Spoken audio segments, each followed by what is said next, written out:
హుందాతనం గురించి పవన్ కళ్యాణ్ మాట్లాడటం కామెడీగా ఉంది నాకు. ఎందుకంటే ఒక సినిమా ఇండస్ట్రీలో పవర్ స్టార్గా ఉన్నప్పుడు అది వదులుకొని పాలిటిక్స్కి వస్తే సర్వీస్ చేస్తారని ప్రజలు నమ్ముతారు. కానీ ఏ రోజుకి ఆ రోజు, ఏ ఎండకు ఆ గొడుగు పట్టుకుంటూ తన స్వలాభాన్ని చూసుకుంటూ ప్రజల్ని గాలి కొదిలేయటం ఈ రాష్ట్ర ప్రజలు ఆయన పార్టీ పెట్టిన రోజు నుంచి గమనిస్తున్నారు.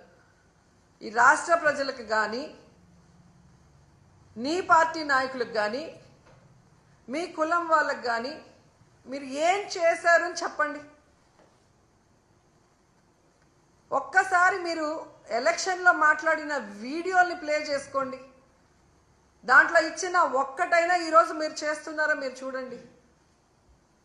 రౌడీల్లాగా అరిచేది మీరు, హుందాతనం లేకుండా జగనన్నని ఏది పడితే అది మాట్లాడేది మీరు. మళ్ళీ మాకు మీరు నీతులు చెప్తా అంటే ఎంతవరకు కరెక్ట్? ఈరోజు గవర్నర్ గారి మీద గౌరవం ఉంది కాబట్టి జగనన్న అసెంబ్లీకి వచ్చారు, వచ్చి వినేసి బయటకు వచ్చాం. మీరు ప్రతిపక్ష హోదా ఇస్తే వచ్చి మీరు ఏం తప్పులు చేస్తున్నారు, మీరు ఏ హామీలు ఎక్కొట్టి ప్రజల్ని మోసం చేస్తున్నారో క్లియర్గా చెప్తారు. జగనన్న చెప్పేది తప్పంటే మీకు టైం ఎక్కువ ఇస్తారు కదా, అప్పుడు నిరూపించుకోండి.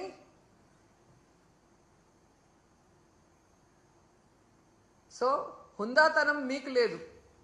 మీకు చంద్రబాబు నాయుడికి హుందాతనం ఉంటే ఈరోజు గౌరవంగా ప్రతిపక్ష హోదా ఇచ్చి లోపలికి పిలిపించుకొని ఈ రాష్ట్ర ప్రజలు గురించి మాట్లాడాలి. అసెంబ్లీ ఇన్ని కోట్లు ఖర్చు పెట్టి ఎందుకు మనం నడిపిస్తున్నాం?